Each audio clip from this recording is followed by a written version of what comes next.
And we are live. Mitch, I don't see you in the space.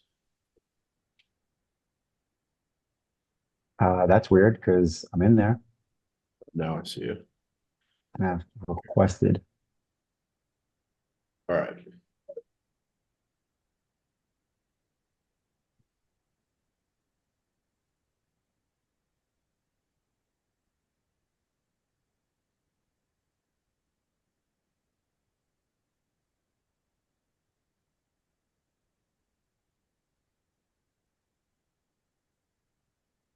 All right. Can we do audio check, Eric? Test, test. Yeah. You sound a little weird on the space, but I was able to hear you. What mic are you Hello, using for the everyone. space? The usual one, the AirPods. Hmm. All right. I don't know. I'm just getting a lot of feedback.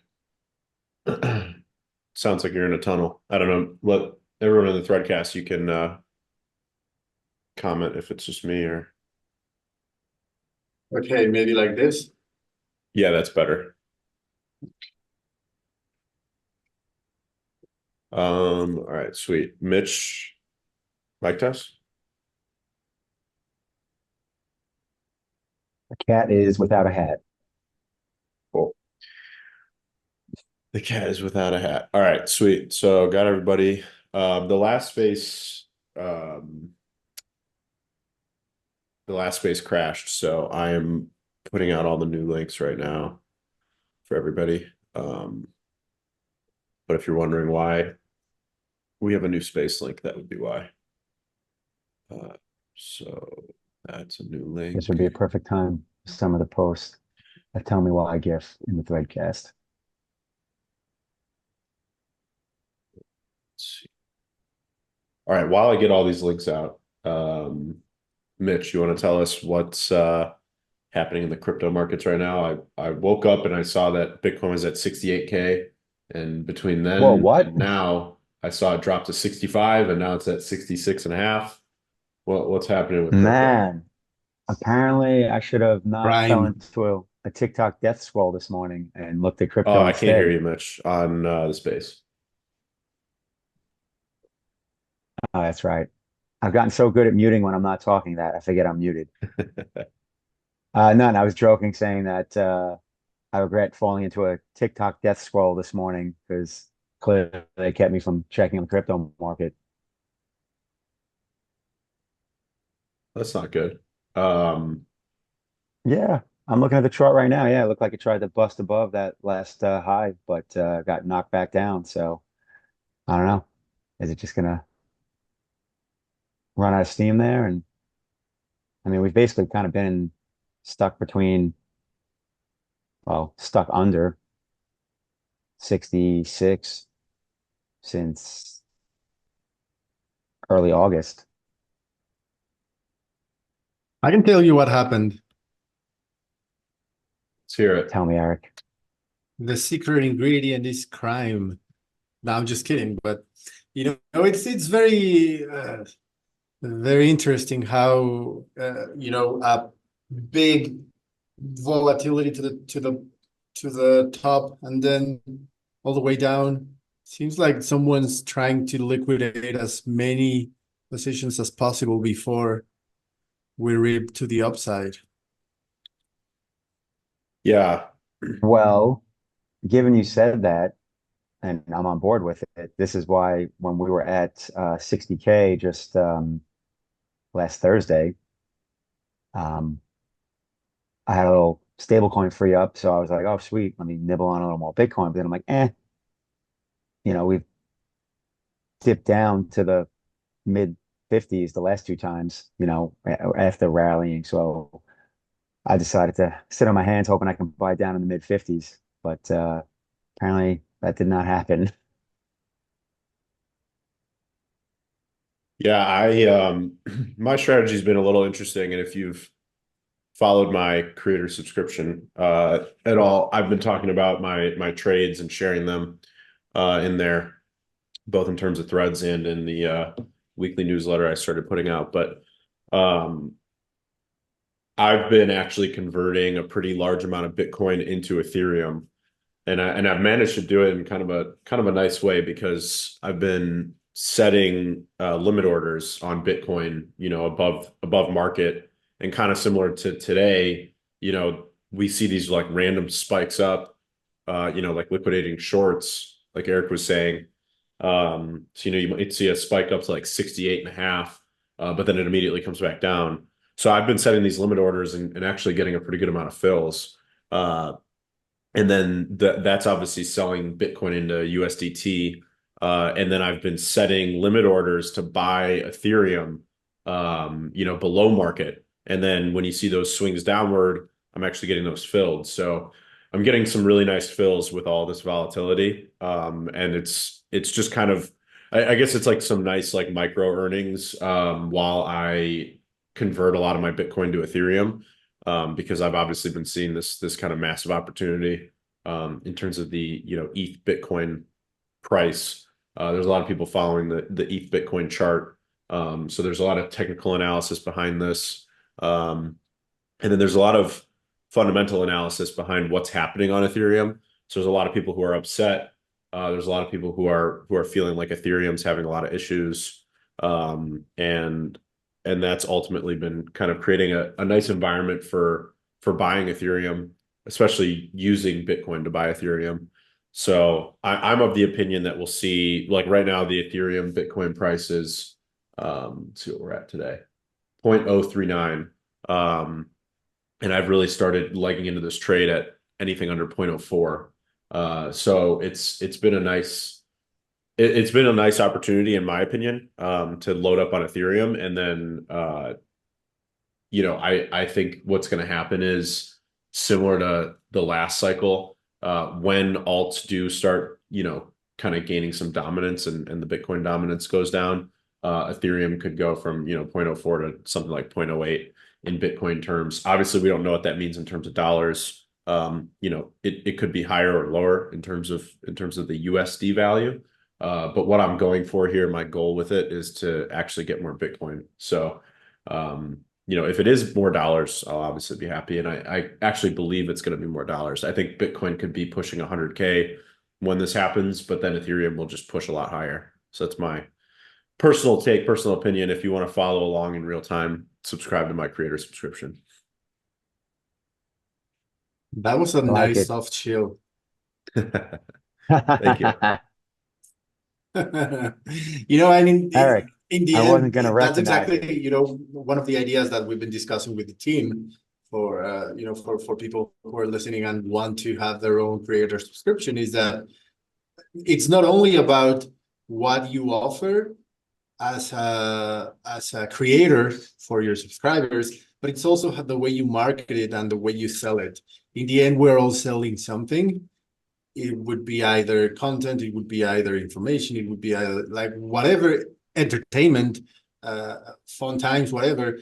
But in the end, it's all about how you sell it. So one of the initiatives, and Tal maybe wants to talk about this today, or maybe he wants to wait until uh, it's completely polished. But one of the ideas is to actually make Inleo content creators be able to monetize their subscriber model, not only the content creation, the normal or the usual content creation side of Hive.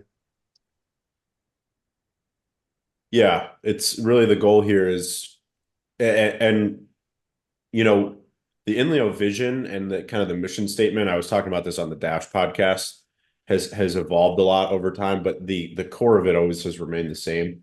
But this kind of evolution we've reached, I think, is that our target audience, and really trying to niche down and define that target audience very clearly, is small to medium-sized creators, across all different platforms. When you look at X, you look at Facebook, Patreon, Substack, all these other platforms, the small to medium-sized creator is mostly forgotten about. They earn very little or nothing.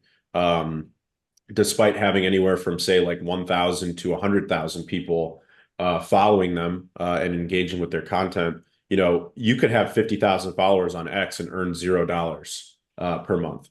So the opportunity that we bring to the table for these smaller creators is that the platform that we have is so small. When you come over with 100, 100 audience members, that's actually that would make you one of the largest creators on the platform.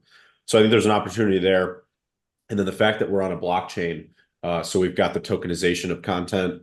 And then now with last week's launch of the creator subscriptions, now not only can you earn instantly with no audience because of tokenization, you can actually earn as you build your audience because of the creator subscriptions. So, you may get one person that subscribes to you, two, three, four, five, and then you're earning crypto every single month.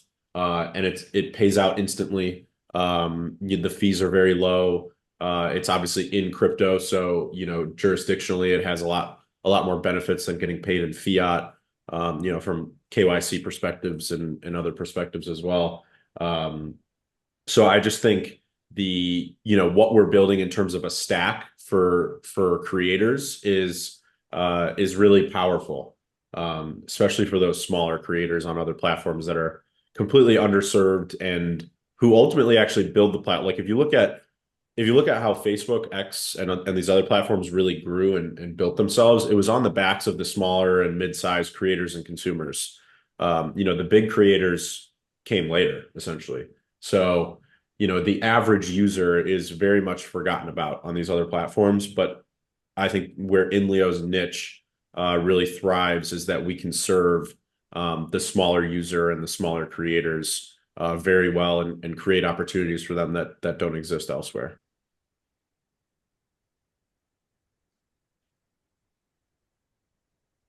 Yeah, yeah, 100%. And yeah, I was just looking at, I didn't look at the chart, but now so it went from 67, 600 and something to 64, 900. That's a big wick. I didn't notice it was so aggressive. And now it's back at 66, 670. So, and it's climbing. It's climbing live. Hmm. Yeah, I'm not sure what's Um, going on with the market. Like I said, I woke up and I saw that it wicked up to like 68, and then every time I checked it from there, it was just down, down, down. So it looks like we're coming back a little bit. Um, Yeah. Yeah, I didn't mean to change the topic again, but yeah, it's so weird.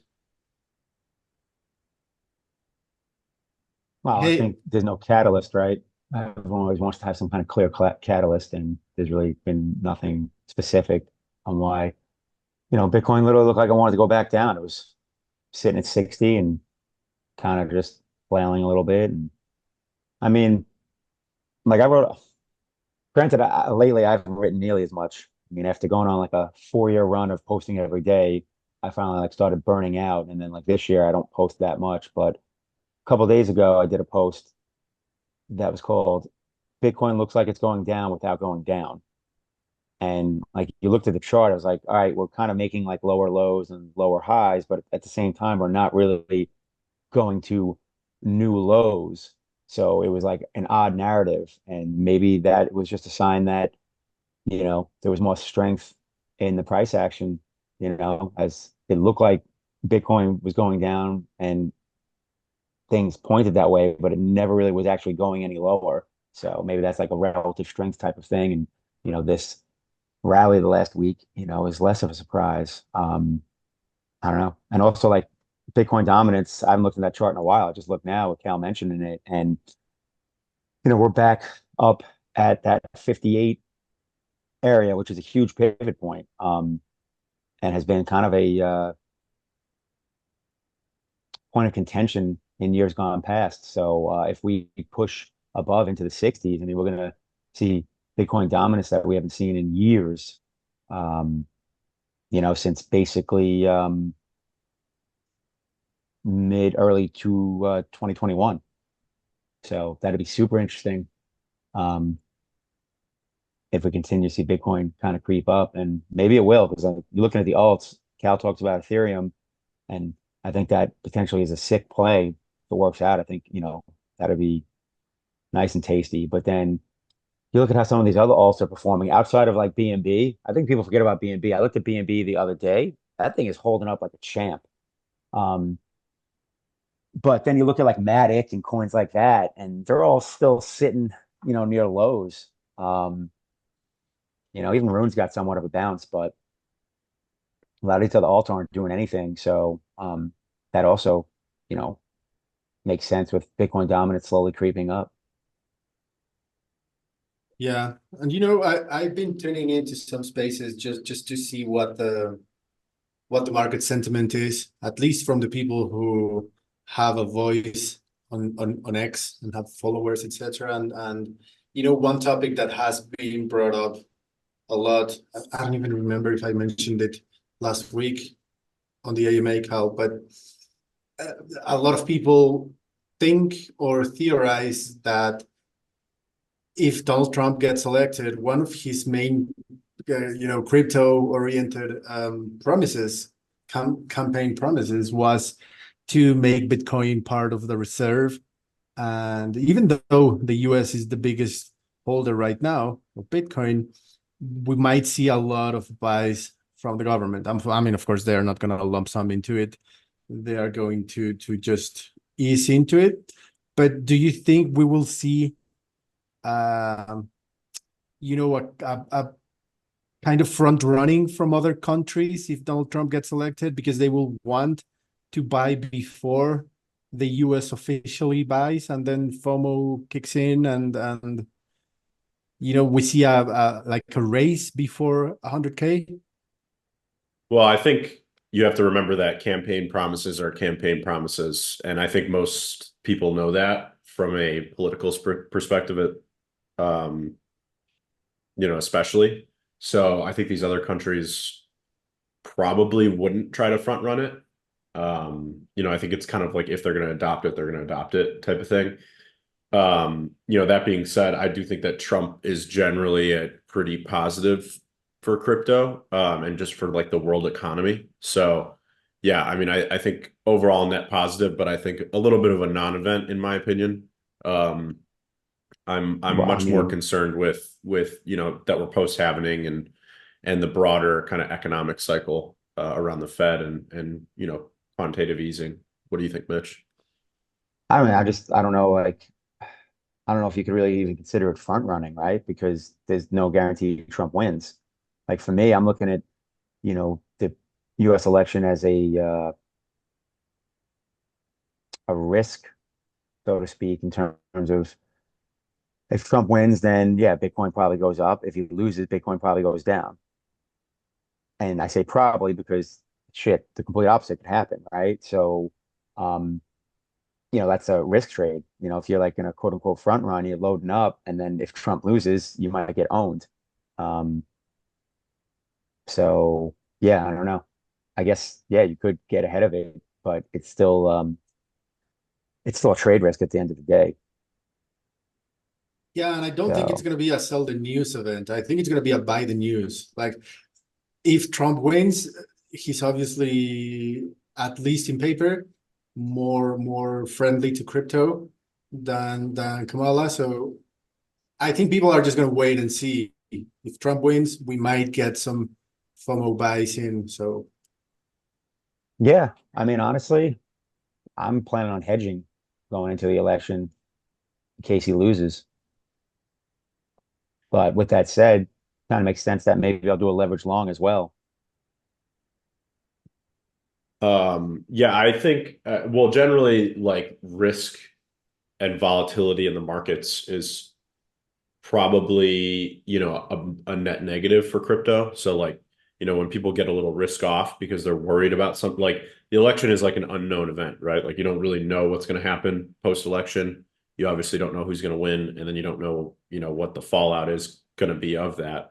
So that kind of creates a little bit of a risk off scenario for most markets, including crypto, where people might not want to hold as much going into it. And again, I think it's more so the illusion, right? Because Eric was talking about, the US being like a Bitcoin buyer if Trump's in office. But, Ben Haas made a good comment and said that, he doesn't really think that they'll actually be buying Bitcoin just because the US already holds a crap ton of Bitcoin that it seized. You know what I mean? So I thought that was an interesting comment because, yeah, he could be Trump could be pro crypto, and that doesn't mean the U.S. government's going to buy crypto. It just means they might, stack everything that they already have.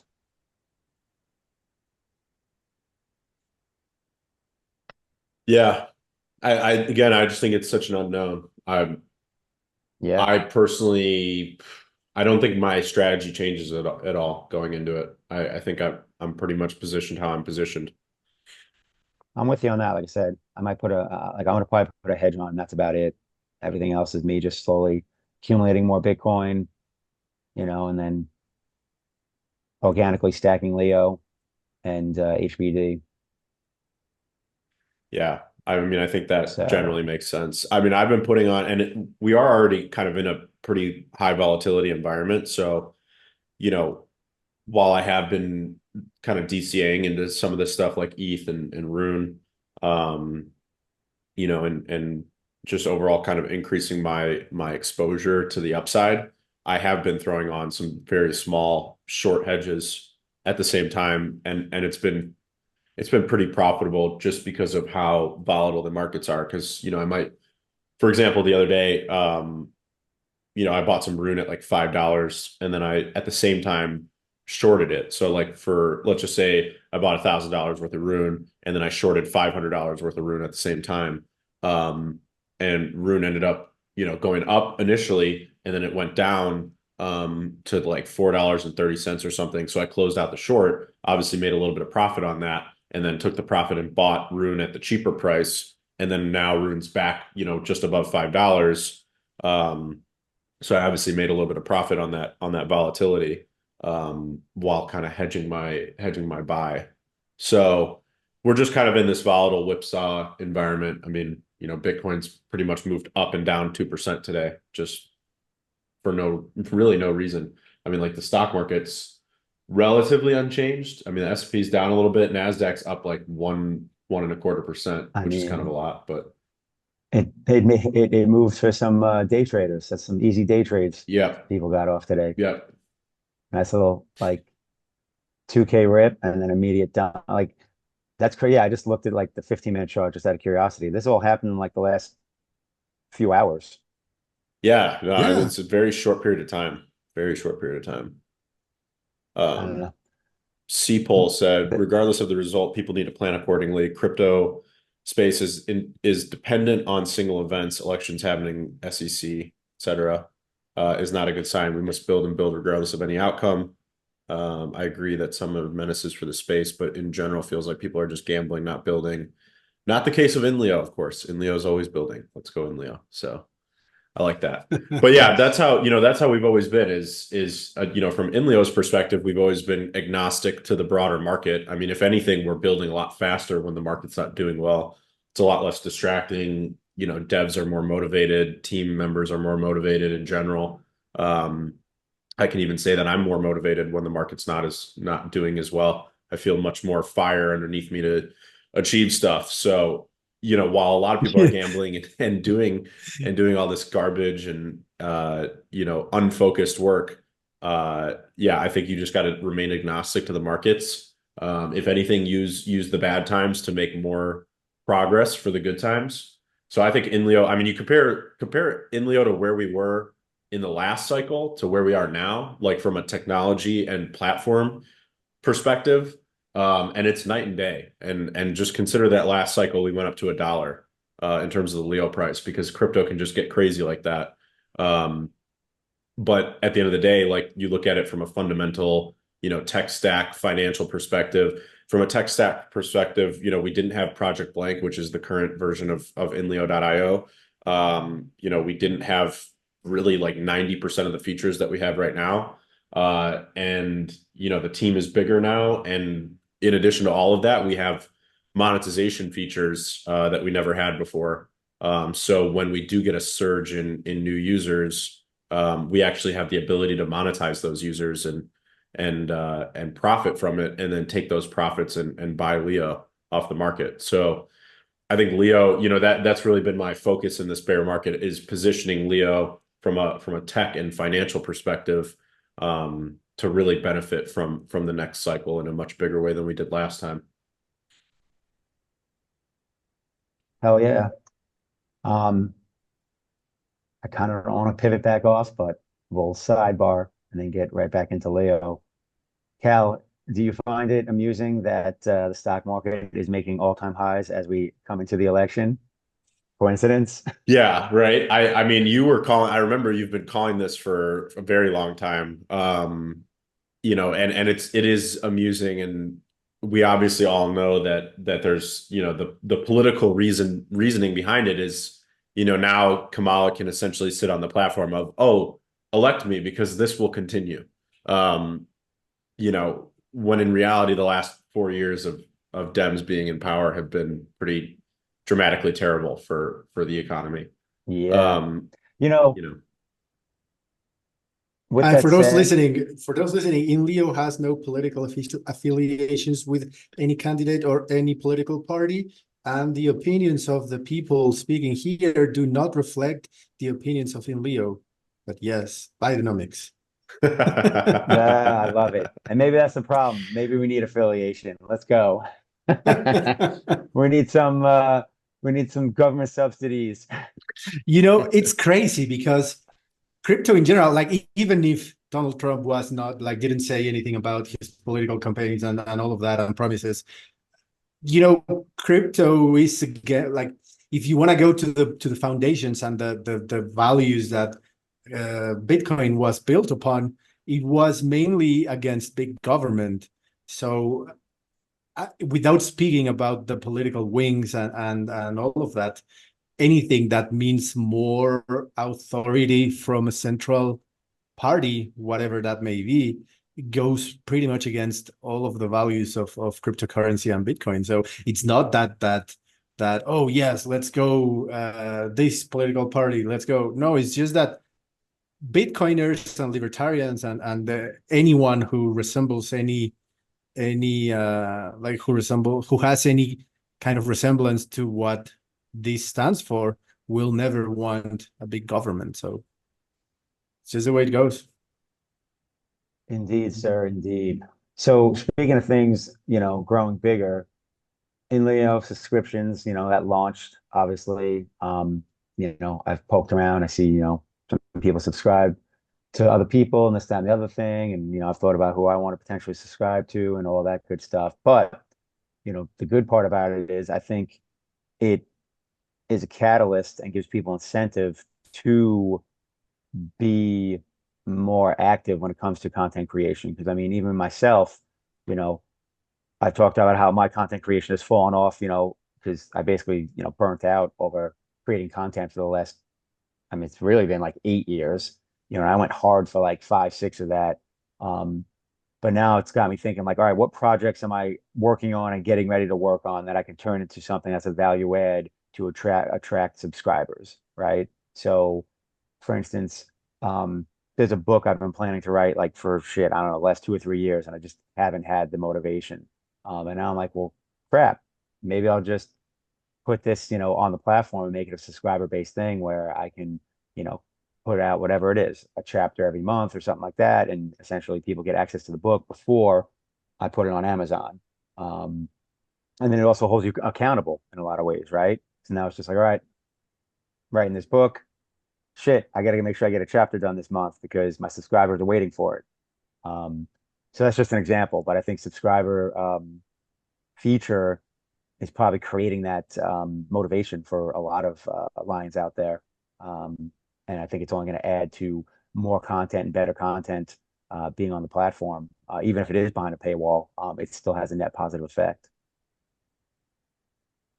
Yeah, I mean, I think it's a huge opportunity for every creator on Hive, no matter how big or small. At the end of the day, yeah, you do need to be premium in order to launch a creator subscription, but it's free to have one. Obviously, premium has a lot of different features, and then, obviously all the curation around it, which I've always mentioned.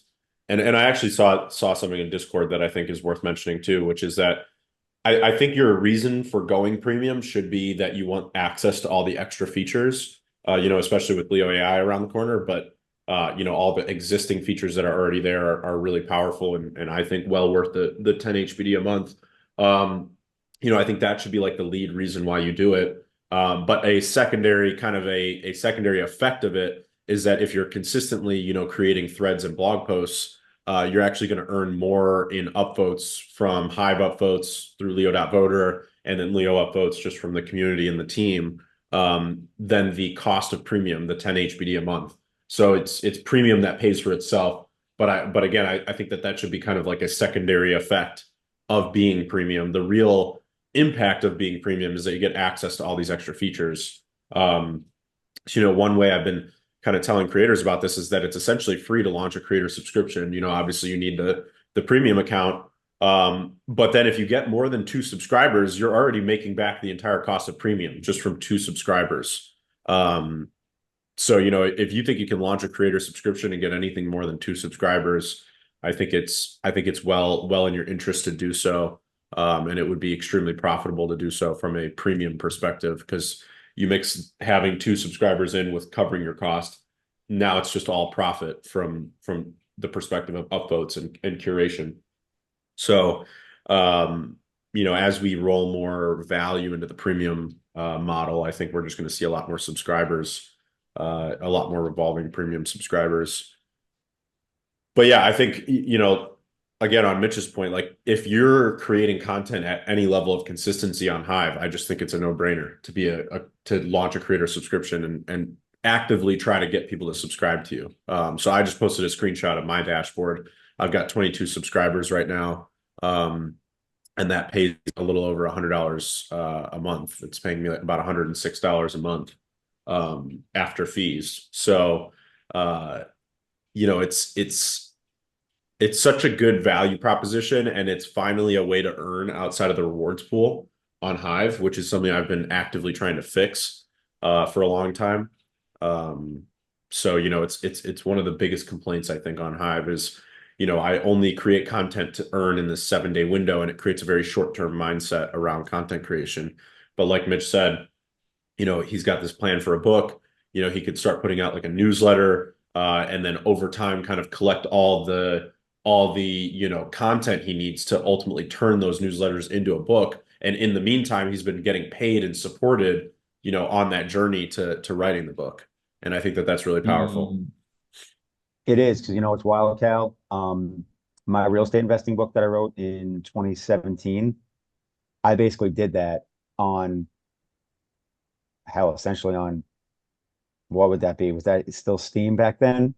Slash Hive. Yeah. I posted just as regular posts. I literally posted, um, each post was generally one chapter. Maybe it was, divided up into a couple posts, if it was a longer chapter. And I essentially, you know, published it on the blockchain before it ever, was a actual like, physical book on Amazon.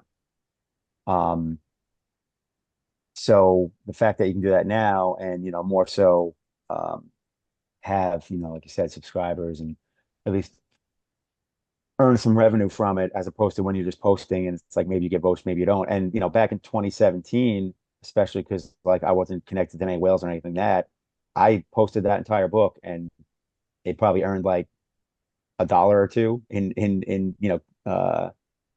crypto earnings.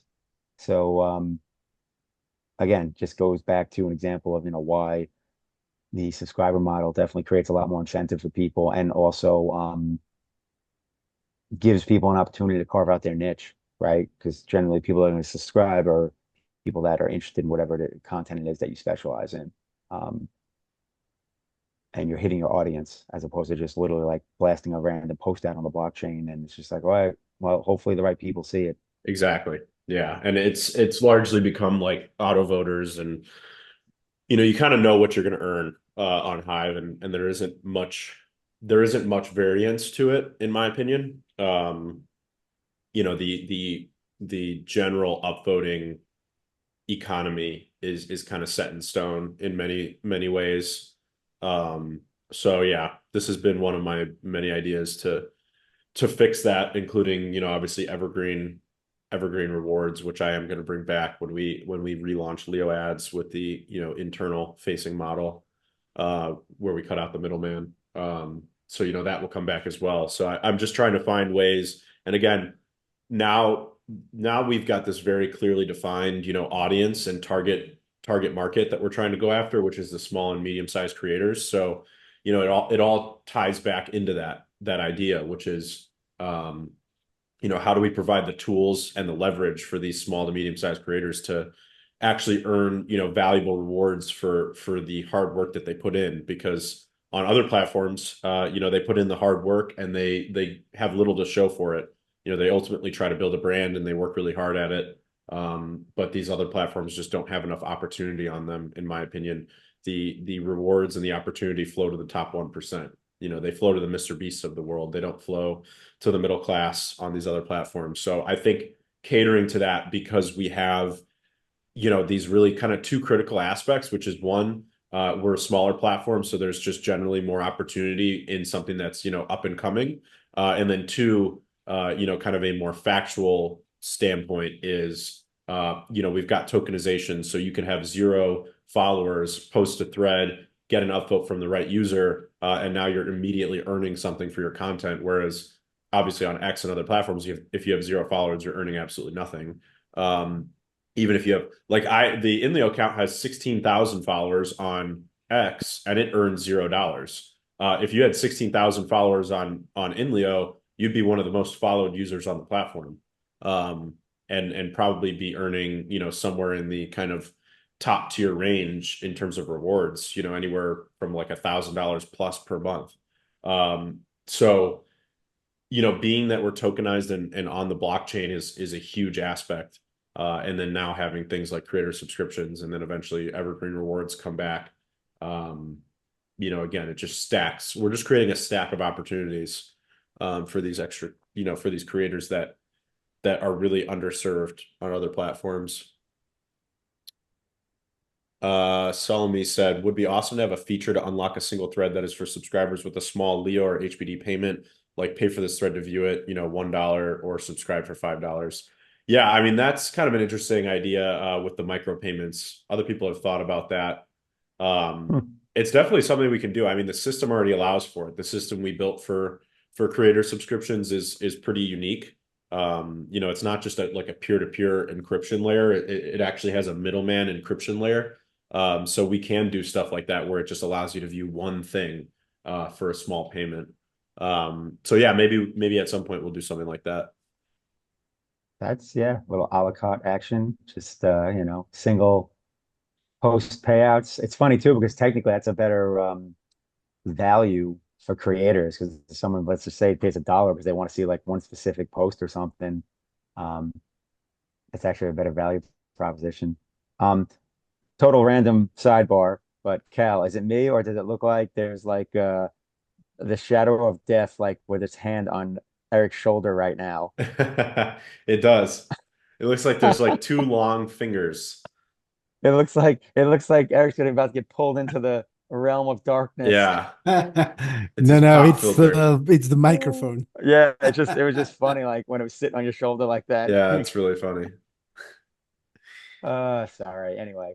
Um, Um, yeah, it's cool stuff. Honestly, Cal, it's funny you mentioned about, like people on, X, for instance, or whatever. Like the subscription model on Inleo, it makes it so much more enticing now for content creators on, Web 2 platforms. Because now it's just like it's not just like, oh, you can earn crypto if people vote on your crap. It's like, no, literally like people can subscribe and, you know, you can earn for the same content. So yeah, I think it makes it a way easier pitch now for Web 2 content creators. yeah, I agree. It's a, we tell them that they can come onto the platform and immediately start earning rewards. And while you might not earn, thousands of dollars a month from, upvotes, you might earn, $100 a month or $200 a month or $500 a month in terms of upvotes. And it's kind of like you're earning that on the journey to building your audience, where then your long-term goal is you're making these like micro earnings through upvotes, and then eventually you build a large enough audience where you have, say, like 100 people subscribe to you, and now you're making, $500 a month from creator subscription. um, and then so you've got that kind of immediate monetization, and then you've got the long term monetization of having, your audience built up. And something I refer to very frequently is that Kevin Kelly article about 1,000 true fans, which is, everybody should be trying to build 1,000 true fans. So if you imagine a scenario where eventually you have 1,000 true fans on Inleo, that's 1,000 people subscribe to you, you'd be making $5,000 a month. Obviously minus the 1% fee that goes to buying the Leo token. But you'd be earning, very close to $5,000 a month for 1,000 subscribers. So, and on that journey to building 1,000 subscribers, you also are getting tokenized rewards the entire time. And also, Taskmaster would remind you that you're getting stake in the platform, and as the platform grows, you grow along with the platform. The token becomes worth more. So you're just earning from all these different avenues. And really generating wealth from that perspective, by building stake. So yeah, I think it's really powerful that we now have these two aspects of earning in place, which is the immediate tokenization and then the long term, in terms of monetizing your brand. And speaking of tokens, staking and building your wealth, it is Leo Power Update today, October 15th. So 15th of every month, it's Leo Power Up Day. Eric, what are our prizes and information looking like this week in terms of or this month in terms of Alpud? I know there were a couple changes. So yeah, do you want to give the people an update on everything and what staking Leo can get them? Yes, definitely. So, there has been some changes in the way that the Leo token interacts with the interface and with the community.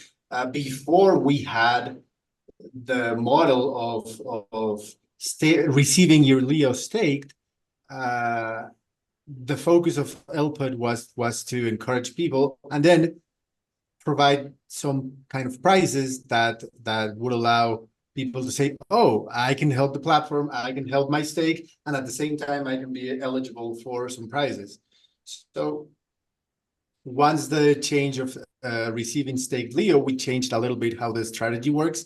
The focus is the same, it's just the way that we deliver it. So the sponsor list has been updated, and let me just check it here. Self-help for trolls, while you're looking for that, said he put in orders for 15,000 Leo. His prices are criminal.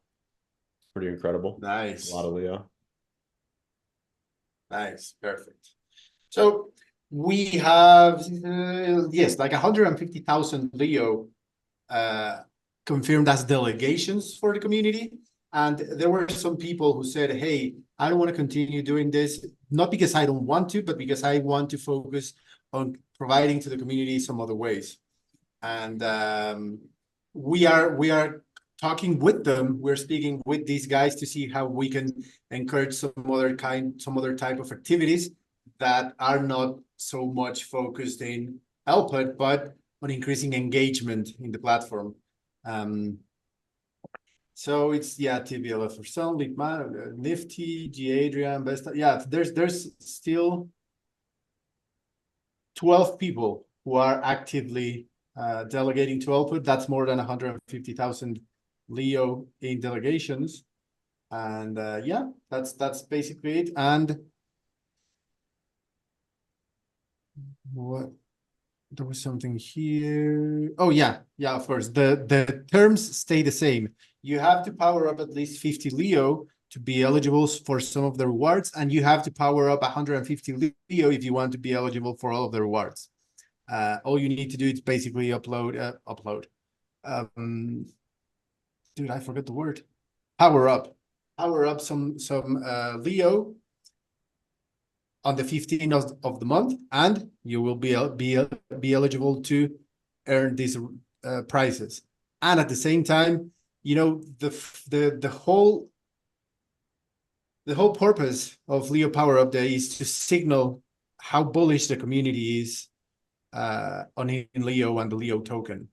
This, like I said, this is also translated on how many people receive their staked Leo from delegations, but also this is an active initiative. So if you like what the team is doing, if you like how the community is doing, then just power up some Leo every single 15th of the month, because that actually helps us signal bullishness on the ecosystem.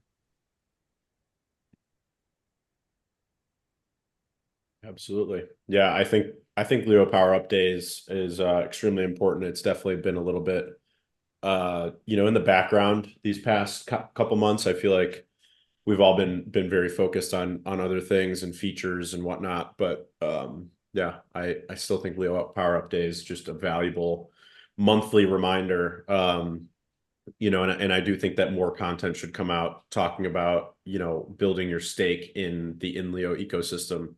If you think that we're going to succeed in terms of growing our monthly active users, growing the revenue from those users, growing the number of premiums that are subscribed, obviously growing the activity behind creator subscriptions, which now generates revenue for Leo buybacks as well. So, and then obviously Leo ads around the corner. So if you think we're going to be successful in terms of releasing all this technology, and then also growing the user base, then I think it's kind of a no-brainer, but obviously not financial advice. Mod Manga, we'll see you later. Self-help for trolls said powering up now, 5,000 Leo.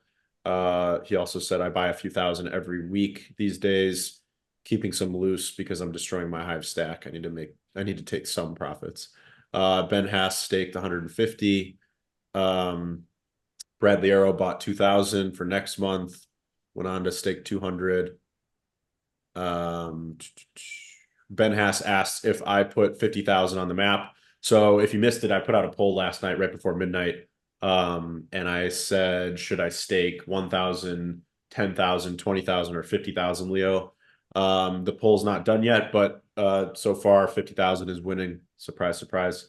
So I will most likely buy 50,000 Leo at some point today when that poll gets closer to ending. But you can go vote. I linked it in the threadcast if you want to go vote. Solomon asked a good. Run, Cal. What's that? Go front run, Cal. Yeah, you can go Pull front up run your me work. right now because I just told you I'm about to buy 50,000 Leo, so feel free. Salome said, how are images stored in subscriber only threads or posts? Are they encrypted too? So that's a pretty good question. So technically the image is not encrypted, the image itself, but the link to the image is encrypted. So it's kind of interesting how that works. It's very similar to, like, I would say the best kind of comparison for it would be like an unlisted video on YouTube. The image is not essentially, unless you have the link, you can't really find the image, and the link is encrypted. So yeah, it would be pretty hard to find images that are stored in sub-only threads and posts. But technically they can be found. But yeah, again, kind of like an unlisted private video on YouTube. It's like if you have the link, you can see it, but if you don't have the link, it's going to be really hard to find it. Ben Haas asked, what do you guys drink while holding the calls? I usually mainline coffee and water. And lately I've been putting Celtic salt in my water for the electrolytes. So that's been something I started doing the past couple months, just to help with hydration and whatnot. But that's what I drink. What do you guys drink during the AMAs? I usually Yeah, I love a just bottle of water. I usually just drink water, but some days when I had a terrible night yesterday, so usually when I'm tired, I get some coffee. I don't tend to drink coffee like ever, but when I'm feeling tired or when I need a boost of energy, I drink coffee. I don't drink energy drinks, so there's that. Smart. Honestly, every time I Yeah, drink one, I feel bad Mitch, about I think you're myself. muted on the space. Oh, am I? Heck, I don't even remember doing it that time. I told Eric that he's smart for not drinking energy drinks. Yeah, at one point I tried them. I remember there was this during the Zealy campaigns where I was probably like sleeping like 3-4 hours a day before we we grew the team, I was drinking probably like two to three Red Bulls a day. It was just like two Jesus. weeks. It was just like 2 weeks. But I mean, it's better than drugs, right? So That is true. You know, the lesser of the evils. So yeah, I for the most part I got off of coffee. The only time I drink coffee is like if I go on like a coffee date or something, which uh dating hack for the guys, coffee dates saves you a lot of money. yeah. But One anyway, one thing that's as very, far as very like regular good. though, Go ahead, what's go that? ahead. Now, I was just gonna say that one thing that is very, very good is hibiscus flower, like you make like some flavored I've water had of hibiscus. hibiscus tea. Yeah. And but then you add honey and you add pink salt, and then you can basically run on that for days. Well, It's maybe that'll yeah. make it enjoyable because so far, like just the hibiscus alone, I am not a fan of. I've had like flavored ones where it's like raspberry hibiscus, but no, my go-to in the last couple of years has become matcha. And what I didn't know about matcha tea, which you know is a form of green tea, it's like a better green tea. I didn't realize that, you know, obviously it's got some caffeine in it. And it's like probably half of what coffee has, but it's got the amino acid L-theanine. And apparently it's been a bunch of research because now it's a supplement that you can literally like, there's a supplement you can buy that's basically like a pill. It's caffeine and L-theanine. And people that have like ADHD and ADD like are swearing by it, like helping them be able to be more focused and blah, blah, blah, blah. And I don't know, maybe that's a thing because in the last like year or so, um, I feel like I've definitely kind of like chilled out in a lot of those like ADHD type things, so to speak. And I was thought maybe it was just, you know, some growth. And I'm like, oh, maybe it's just the F and T I've been drinking. So Yeah. matcha tea for the win for me. Yeah, I mean I have a huge coffee addiction. I probably drink about 8 to 10 cups a day. What? Yeah. Uh yeah, That is it's pretty bad. Bananas. Well, it gets worse. Usually so I'll drink coffee all morning, and then I'll switch to green tea, which also has L-theanine in it, which I agree with you that it has like a focus enhancer because when I drink the green tea, I feel very like dialed in.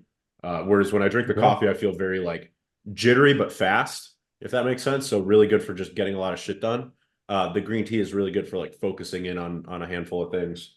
Um, so I'll do green tea until the afternoon. And then when I go to the gym, I'd usually take pre-workout or I'll drink an energy drink. So um, I've been trying to cut off the caffeine after like 3 or 4 p.m. Because I used to drink caffeine until like literally like 7, 8, 9 p.m. And then, it would just be constant. So I've tried to cut back on it and switch to some other things. So like some non-caffeinated teas has been a good option. I This is also like hibiscus tea, wild. but yeah, It's so wild. I mean, you saw me in That's in Vegas, Mitch. That was kind of my natural state. I always had like a Monster in hand or You really did actually. Yeah. And I something. remember I actually ended up drinking a couple monsters because you were like, I'm going to get a monster. You want one? I'm like, yeah, why not? I'm gassed too. Yeah, that's pretty much my natural state. So Oh my God, your poor liver. yeah, well, gotta get shit Yeah, done. That's right. when It's a good thing. when It's a it good comes thing to Cal's young. when it comes to focusing, I found that fasting or doing keto, it's pretty good because you get rid of all the slowing down factors like carbohydrates and all of that. So, and yeah, I got back to smoking like 3 weeks ago, maybe a month ago, because I was Uh, too fat, and so I was you eating too replaced much. one oral habit for the other. You're like, all right, I gotta start smoking again so I can lose weight. Yeah, because I think I gained like 20 pounds since I stopped smoking, and since I started smoking again, I lost 10 already. So That's so wild. yeah, I mean, you need I mean, you could have something, started and you could have started just like chewing gum or something instead. I don't know. I don't know. It's I don't know, the just trying to throw out ideas. yeah. What I Task do Taskmaster know. said two pots minimum. That doesn't surprise me. Task looks like a two pots guy. Yeah, he looks like a black coffee, 2 pots a day type of guy. I'm with you on the black too. Yeah. Two pots, straight black, old school. Yeah, someone asked, what Web3 Labs asked if we drink coffee with or without sugar. They prefer without.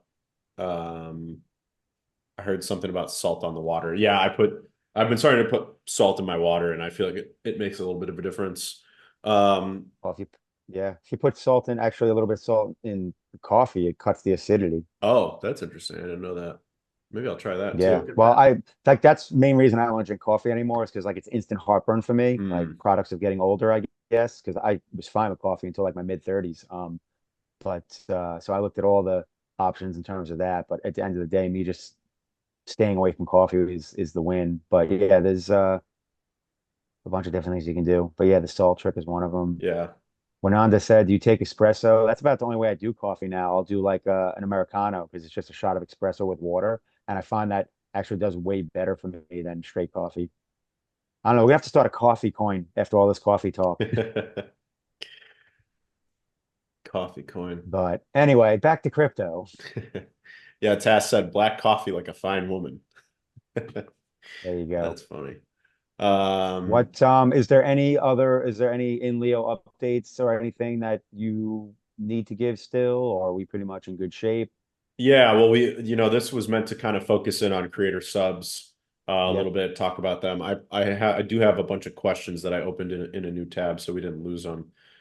So I do want to get to those, but just in hit them terms up. of general updates and where things are at, um, the next the rest of October is going to go like this. Just to give you guys a little bit of a roadmap. And side note, part of my creator subscription is that I'm going to do a monthly call, and that monthly call is tomorrow, Wednesday at 1 p.m. Eastern. So it'll be right after Chain Chatter. So it'll be a Ooh. private call with only my subs. Um, Dude, I love that idea. I should yeah, do that. I mean, I do Zoom calls all the time anyway. I literally could just do like a private like investor club type call and be like, ask Cat anything. I yeah. mean, I because I think you should do it. I mean, at least I have that going for me. I mean, after 25 plus years of investing, I know a lot of investing principles on a lot of different things. Yeah. Huh. Do it. Yeah. I So love these ideas. I'll just tell you what I'm doing, and then take whatever you want from it. I'm doing a weekly newsletter. I'm doing 3 threads a day, which include, things about my investments. It also has like behind the scenes of like Inleo development that I wouldn't normally share publicly. I'm doing a weekly private video, so I post that every Monday at noon Eastern. The newsletter I post every Friday at noon Eastern. Um, and then I'm doing the monthly private, I'm calling it like private AMA or private call. And then in it, I'm actually going to share you guys will see it tomorrow if you're subscribed to me, but um, in the private call, I'm actually going to share like the near term roadmap, which will have a lot of details that I don't share publicly. And then I'm also going to allow, like during the call, the subscribers will be able to tell me what they think of the roadmap, like give me live feedback. And then I will actually like kind of change the roadmap if I hear feedback that makes me change my opinion about what we should do, when we should do it, etc. So being a subscriber of mine can actually means that you actually will be able to guide the development of Inleo in some ways. Um, so yeah, I'm doing all of that. And then I have had this idea, Mitch, which I think you could actually steal because I don't know if I'll do it. It's just something I've thought about. Is doing if you did like a more of a mastermind, like once a month, where you actually bring on a guest who's like an expert in some field. I see a lot of other people doing that in like the broader, because I've been kind of studying up on what other people do with subscriptions on other platforms like Substack and Patreon. And a big thing that people do is they have like a mastermind where they'll invite, and I know you've actually been a guest on other people's masterminds too. Um, they'll invite an expert in a certain field and they'll have them come on and talk to their subscribers, about that field and kind of give them ideas and spitball things with them. So I think that could be cool. Like you could have people that like that are active in these industries like real estate and have them come on and give like a more intimate private talk on on their industry and how to be successful in it, etc. So there's just so many ideas out there, and it's really just what you make of it. Yeah. No, that's actually a sick idea.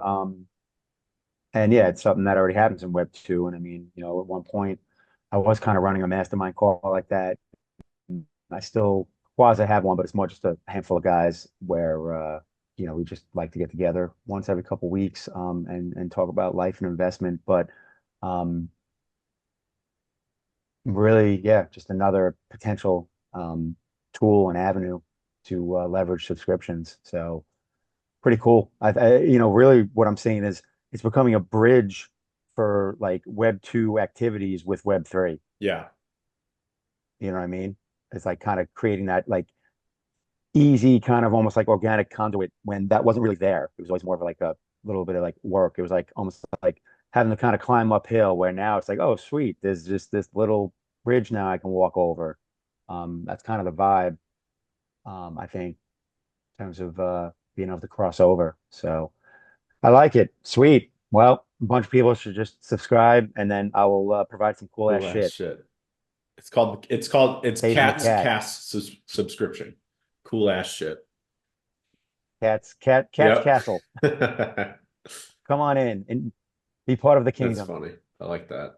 Um, What's really crazy is I just went to do like a coffee gif or whatever as a joke, and I was kind of trying to find something like no sugar or whatever. But anyway, um, I typed in like no sugar for my coffee, and I'm scrolling through the gifs, and literally there's a coffee cup getting just filled up, and I mean, got a Hive it logo. looks like the Hive logo. That is the Hive logo. I, I was like, that's so random. It was like the fourth gift that came up by me searching no sugar in my coffee. So that's pretty wild. Yeah, GIFs can be a good marketing strategy. I mean, we should definitely consider doing like we should own the Lion GIF market. I don't know why we don't. That is But valid. we should own the Lion GIF market. And then you'd have like a little watermark on all of them that say Inleo.io. Salmi said next feature for premium users, have a Shopify like page where customers can buy stuff with HBD. Yeah, I mean, if you go back and way back in time, we built Leo Shop, which was like digital. We were allowing people to buy and sell digital products. That turned out to be a major pain in the ass, which with a very small market. I think creator subs kind of give the best of both worlds, where we don't need to worry about like individual, like there were so many like individual products. Like if you think about it, like every product had an individual SKU number and we had to deal with all of those issues. So we were like running an entire marketplace, but there were like 5 customers. So it was like not worth our time or money or investment to run that. Uh, but creator subscriptions are like it's a one SKU product. Like everybody just launches a creator subscription and it's equal. So it's like it's up to the creator to make their creator subscription whatever they want it to be. But from the Inleo team and technology perspective, it's like one SKU. Like we don't have to worry about multiple layers to the product or like different variants of the product. It's actually why I also removed some of the complexity. So like being able to set the price of your subscription is something that we were going to do. And then I decided not to do it, at least for now, because it just adds a lot of complexity to a very small system. And adding that complexity kind of removes the profitability and efficiency of it. So, we wanted to abstract some of that complexity away. So doing a shop would be like interesting. Maybe when we have like 100,000 monthly active users, doing a shop would be a more interesting thing to do because we would just have the market for it. But right now, I think I've really been trying to, if you actually look at the development, you'll see me doing this, but I've been trying to find ways to create like fully automated features where it's like we put the template out there, and I've called it a modular experience in the past. We put the template out there, we put the tech out there, and then it's up to you guys to do with it whatever you want. So it's like, we're selling hammers and screwdrivers and then saying, do with that whatever you want to do. But we're putting the tool in your hands. and we're not like trying to provide the other end of the spectrum, which is like how you have to use it or how you can use it. It's really just kind of like limitless options based on what you guys make of it. So just to cover our bases really quick and talk about upcoming development.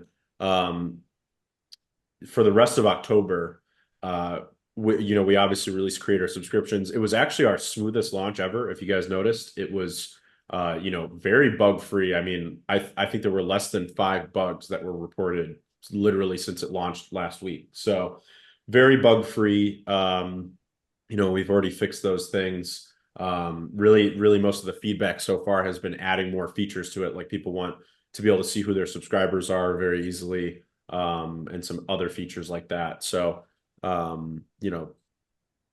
really like the bug reporting has been very few and far between, which I like to see. We had a little bit of a different rollout process for this, which I think we'll be using for future launches. So very bug free. Now we do have a list of bugs, like general bugs, not just related to creator subscriptions. There's only about 11 of them left. We were up to about 22, and we've already knocked out about half the list. So if you do find bugs, make sure you report it in hashtag feedback. For the next week until October 21st, we're going to be focused on the bugs. So we're going to be clearing out all the existing bugs that we know about. While we do that, we're also rewriting the entire Threads API. So this is actually something we've wanted to do for a long time, but this is going to be like Threads v2. From the front end perspective, you're going to notice that it's a little bit faster, a little bit smoother, less app errors in general with Threads v2. Ultimately, it's just kind of like cleaning up technical debt. So it's a back end improvement that will have some front end repercussions. The main reason we're doing it is that it sets us up for more scalability. And you'll see that we're not only rewriting for Threads v2, but we're also doing some things with the servers. So we're scaling up our server size, and we're making the back end much more scalable. This is in preparation for the Dash integrations. I've been speaking with the Dash team pretty intimately, and then I was on their podcast last Friday, talking about the integrations, talking about Inleo. I firmly believe that Dash is going to bring thousands of users pretty much instantaneously to Inleo. And then we're also talking about doing a lot of co-marketing, to bring more users. So they essentially want to turn Inleo into like their front-facing social media app for Dash users. And I have a lot of ideas for essentially reskinning the UI. And I'll talk about this if you want like to hear all of these plans, and actually I'll be sharing like the physical designs for this stuff in my call tomorrow, the sub only call. So subscribe now. I've done like 10 plugs during this show. Subscribe if you want to see those. But the idea I have is that we're actually going to like reskin the UI for Dash users. So like if you do a Lite account, so you'll be able to do a Lite account if you have a Dash wallet. And if you do a Lite account using the Dash wallet, the UI is obviously going to automatically know that you're a Dash user. We're going to like change the theme of Inleo to be like kind of Dash focused. Obviously maintaining all the feet, like everything is going to be the same, but it's like reskinned. So like the payout module will default to showing you your payout in terms of Dash. Your actual payouts will automatically be paid to your Dash wallet. Instead of like earning Leo Hive HBD, you're actually going to be paid out in Dash. And it's going to use Leo Dex on the back end. And then the Dash logo is going to be present in a few different places. When you click on your wallet, it's going to default to showing you your Dash balance. So it to a Dash user who logs in using their Dash wallet, it's almost going to look like Inleo was built for Dash, that's my goal with this kind of a reskin approach. And we're not going to just apply it to Dash. And I was talking to the Dash team because they have a lot of connections. They actually came up with the idea, and it's obviously something I'm a fan of, which is that if we're very successful with the Dash ecosystem, they're going to connect us with other ecosystems. So they have a lot of connections with like Zcash, Maya, and other ecosystems.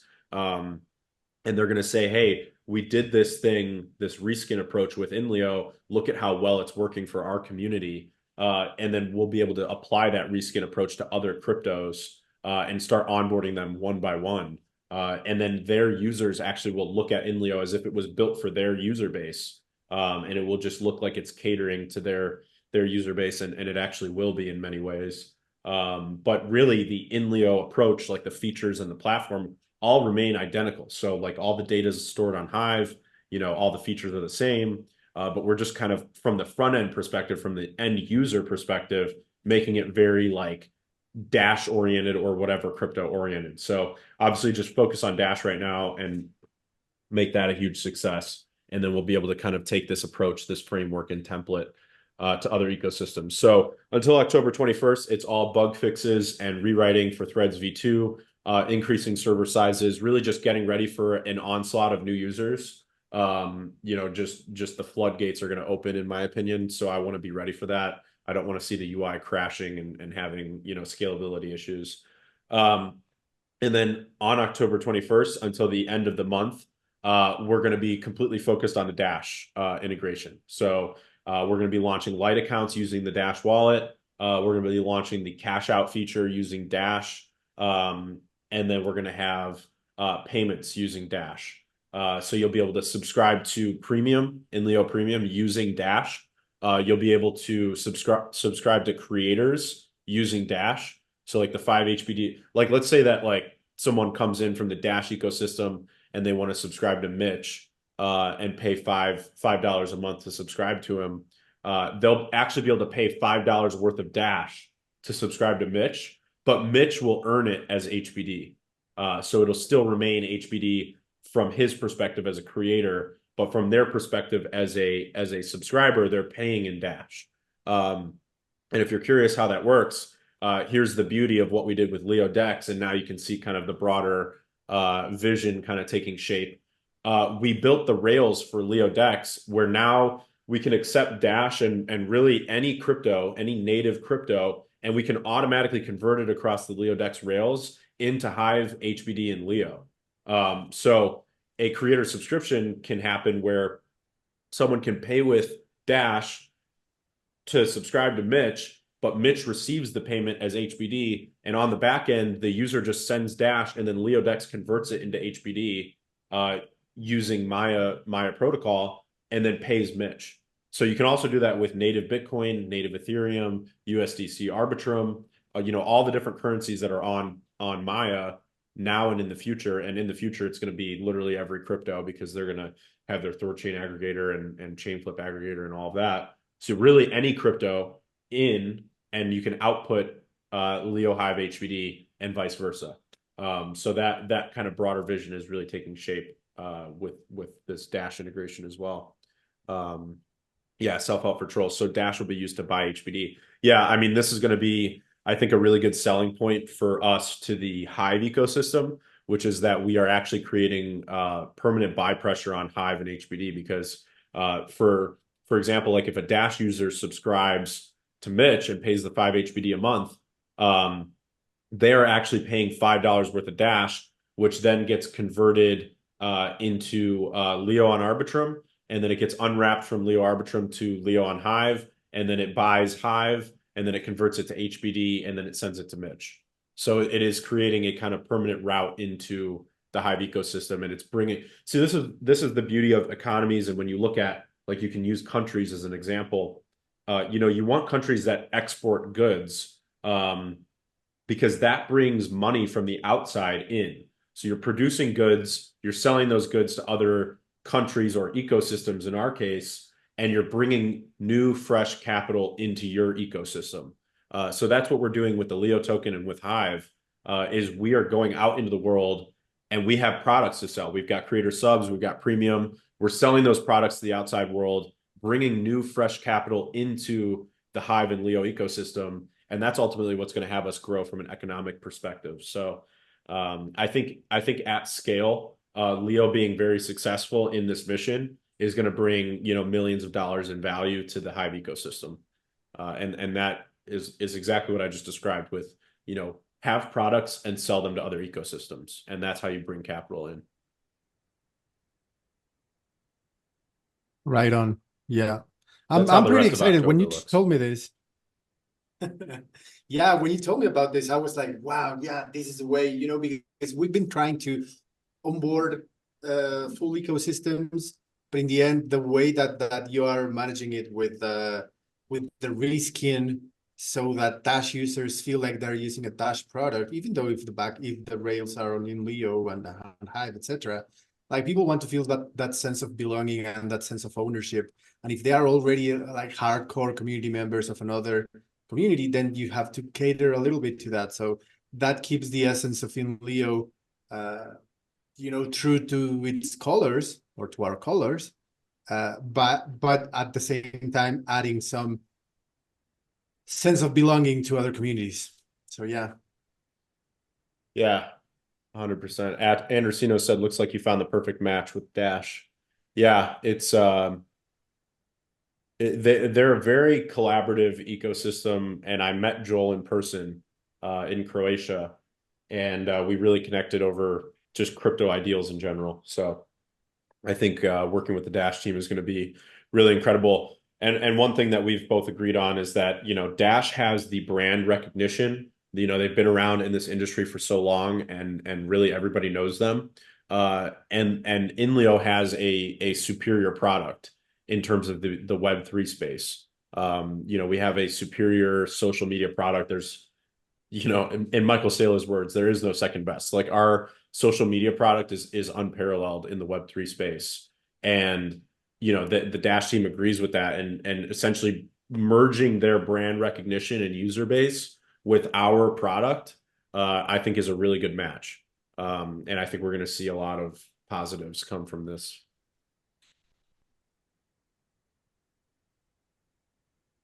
Task said, one thing subscription does is allow a cleanup of the latest feed. You can go to the sub-only feed and see private threads of those you subscribe to. Yeah, if you ever just want like a more curated experience, definitely. Um, definitely agree with that. I really like how Caleb Marvel shared, the interface is handling very, very well the share of threads, of nested threads or nested comments. If you scroll a little bit to the top, you will see how Caleb Marvel shared a comment by Sabrina, who shared a comment by Caleb, who shared a comment by Sabrina, who shared a comment by Taskmaster. So nice. It's a bunch of nested replies on top of other replies.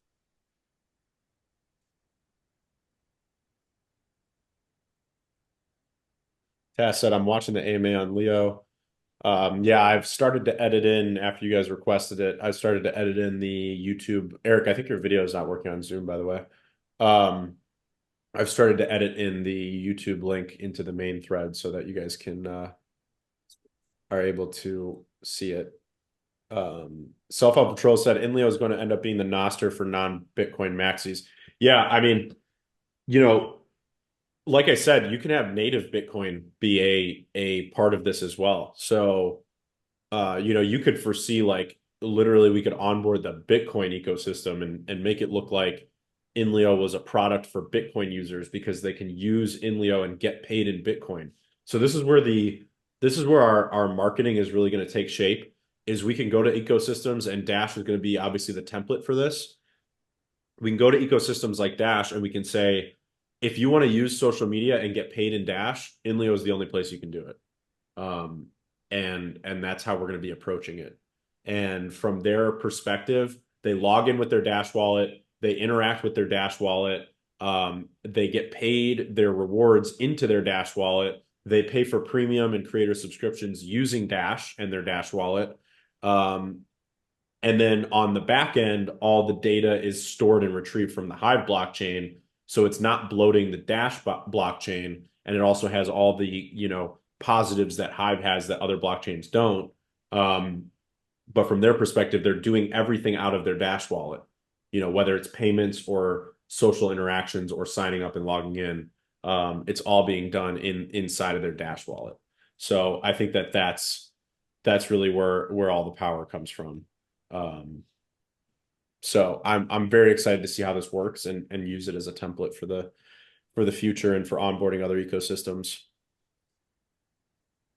Yeah, it's pretty cool that, it's a crypto-based, community. I think that's an easier onboard than, boys focusing on the web two, trying to drag them over. So good stuff. Yep. And yeah, be exciting to watch the user base grow from the Dash partnership. Yep. Yeah, Task But said, plus it all goes through Leo Dex. And a connected question is Self Help for Trolls said, wait, so they'll be earning in Dash. So yeah, they're earning Leo Hive HBD, and then we are converting it to Dash using Leo Dex, which brings up the question of, is that constant sell pressure on Leo Hive HBD? And the answer is kind of. But the key is that you're creating a two-way street. So when they do pay for premium or pay for creator subs, it creates the opposite flow, which whereas Dash is being sold into Hive HBD and Leo. And then, like Task said, it's all going through Leo Dex. So one thing for Leo Dex is that we've been trying to build up the trading volume there, and this has built-in trading volume for Leo Dex, and we earn an affiliate fee every time there's a trade on Leo Dex. We also earn the bridging fees for Leo. So when they convert, they obviously have to go through Leo Arbitrum, which is a bridge fee for us. And then we also are going to charge a conversion fee on the rewards. So if you don't have to choose to have your rewards auto converted, but if you do, for the convenience, we're going to charge you kind of like a convenience fee of like I'm thinking 5% right now. That's my rough idea for having your rewards auto converted to Dash, and that 5% is going to permanently buy Leo and pool it, and it'll be another form of system income for the Leo token. So we're creating a lot of like permanent buy pressure. I've said this on the Dash podcast too. I'm very much of the opinion that you should make it very easy for people to cash in and cash out. I don't believe in like locking people into your ecosystem and locking into the token. The people that are going to sell are always going to sell. So it's like make it really easy for them to sell if they're going to sell anyways, and then just charge them a convenience fee and use the convenience fee as permanent buy pressure. And like Tass said, forget the sell pressure. Network effects are much more important. As more people get involved, it increases the value of the platform 100%. I mean, that's more data for Leo AI. It's also more premium users. It's more creator subscriptions being sold. It's more Leo ad revenue. So more users is what's going to push up the Leo price. Holding people into the Leo token is not going to push up the Leo price. And we've seen that play out time and time again. So really our key is, can we get more users? Can we get more premium subscribers? Can we get more creator subscriptions? Can we get more ad views? Can we get more data for Leo AI? That's ultimately going to push up the Leo price.